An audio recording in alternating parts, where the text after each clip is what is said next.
Antes do dilúvio, antes da arca, antes da chuva que mudou o destino da humanidade, existia um homem cujo nome atravessaria os séculos envolto em silêncio. Seu nome era Enoque.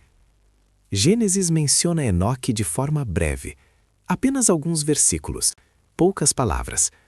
Mas o que é dito sobre ele é diferente de qualquer outro homem de sua geração. O texto afirma: Enoque andou com Deus, e já não era, porque Deus o tomou para si.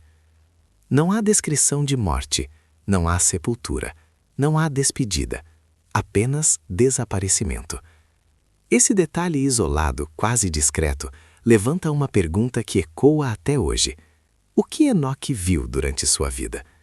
E mais importante, o que ele registrou? Porque fora do texto tradicional de Gênesis, existe um antigo documento que afirma conter suas visões. Um livro que descreve eventos anteriores ao dilúvio com um nível de detalhe que a própria Bíblia não apresenta. Esse documento ficou conhecido como o Livro de Enoque. Durante séculos, esse texto circulou entre comunidades antigas. Ele foi preservado, copiado e lido por aqueles que buscavam entender as origens da corrupção que levou ao dilúvio. Mas o que ele descreve não é uma narrativa comum. Ele fala de seres chamados vigilantes. Seres que, segundo o texto, observaram a humanidade. E então, desceram.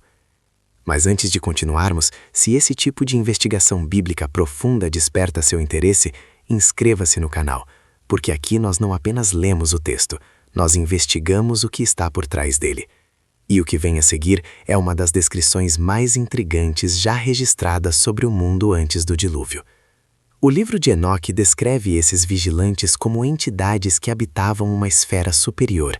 Eles não eram humanos, não pertenciam ao mundo físico, mas possuíam consciência, intenção e escolha.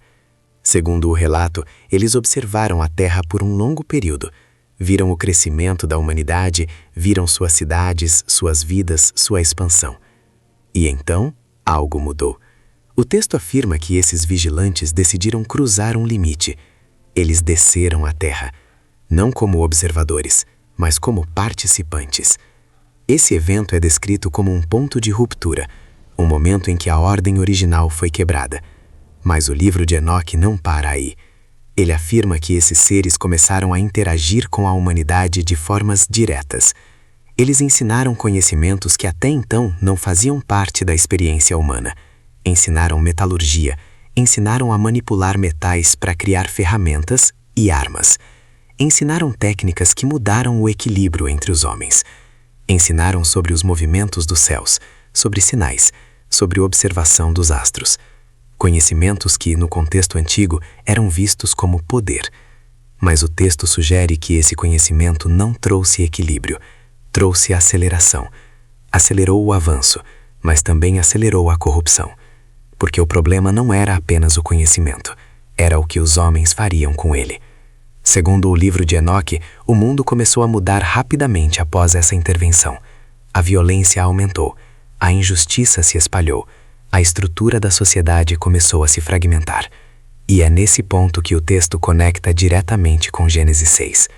Porque Gênesis afirma que a terra estava cheia de violência, cheia de corrupção, mas não explica como isso aconteceu. O livro de Enoque apresenta uma possível resposta. Ele sugere que a humanidade não chegou a esse estado sozinha, que houve uma intervenção, uma aceleração, um rompimento de limites. Mas talvez o elemento mais controverso descrito nesse texto seja o surgimento de seres conhecidos como gigantes. O livro de Enoque afirma que após a descida dos vigilantes, surgiram descendentes que não eram como os homens comuns, seres maiores, mais fortes, seres que, segundo o texto, dominaram a terra. Isso ecoa diretamente com o que Gênesis menciona em poucas palavras. Naqueles dias havia gigantes na terra. Uma afirmação breve, mas carregada de implicações. O livro de Enoque expande essa ideia. Ele descreve um mundo onde o equilíbrio original havia sido quebrado, onde a violência não era mais exceção, mas norma, onde o poder havia se concentrado nas mãos daqueles que não respeitavam limites. E então, algo começou a acontecer. Segundo o texto, Enoque foi escolhido para testemunhar. Ele descreve visões, visões do céu, visões de julgamento, visões de uma ordem sendo restaurada.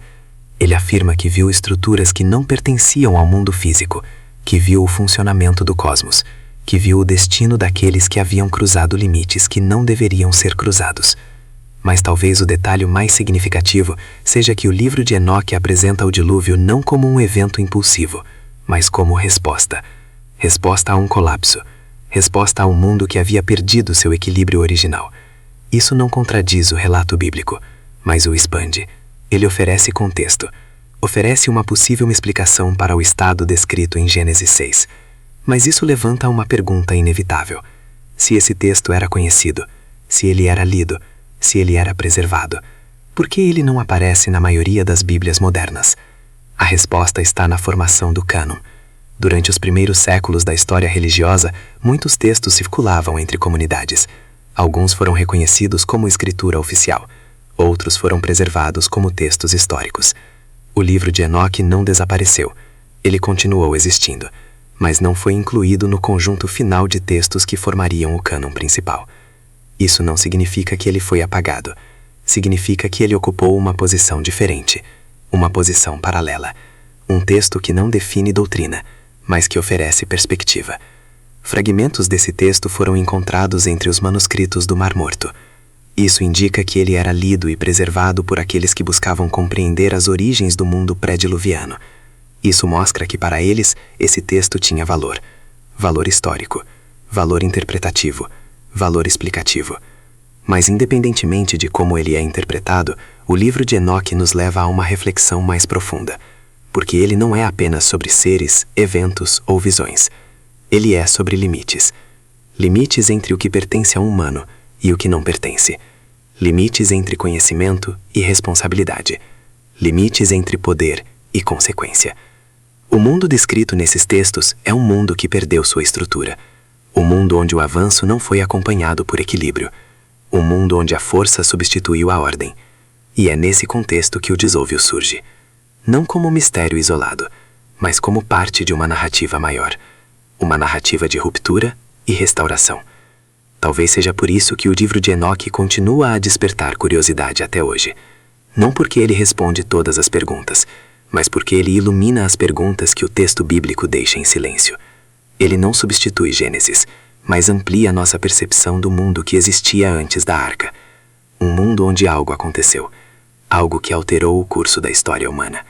E talvez o detalhe mais significativo não seja o que está escrito, mas o fato de que por séculos esse texto foi preservado, lido, copiado, transmitido, como se aqueles que o guardaram acreditassem que seu conteúdo não deveria ser perdido, como se ele fosse um eco de um tempo que a humanidade quase esqueceu. Um tempo anterior ao dilúvio, anterior ao recomeço, anterior ao silêncio. E agora eu quero saber sua opinião. Você acredita que o livro de Enoque revela uma explicação literal para os eventos de Gênesis 6 ou apenas uma interpretação antiga do que aconteceu? Escreva sua visão nos comentários. E se você deseja continuar investigando os mistérios bíblicos que poucos exploram, inscreva-se no canal. Porque no próximo episódio, vamos analisar outro texto antigo que pode mudar a forma como entendemos o mundo antes do dilúvio. Nos vemos no próximo estudo.